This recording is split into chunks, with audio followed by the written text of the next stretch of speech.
sun veng biak in thung ania tlai tong try he darli le chan via an chan doni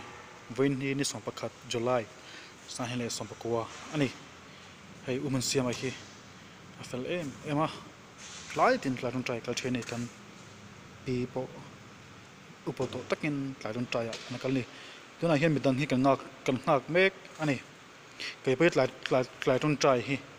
kal ve zeu train ani hei umun siam hoite hei umun siam ani Bible po kota ziak chuak nga tani Bible kha zange kut khai ziak choto vai som paruk nge vai zange izia chuak bun zange ai entikom nge izia chuak Sani basari asanga sang sangani basari sangani so anjon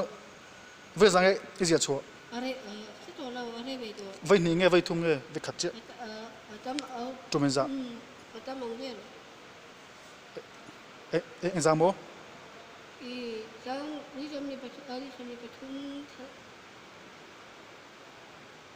thanga sangani basari sanga walim ni somni le ali kaso pani sangni so kha so sane soma izawa sane pasaria izia tana sane soma izawa vai khat che mi zia kha te thale mai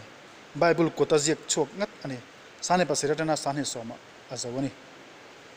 ladon try pokal ergu he mai ni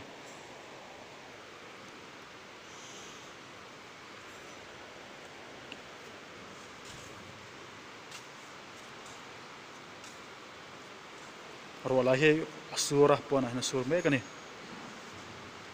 misun veng mizoram mizo big it must better ani chuwang chon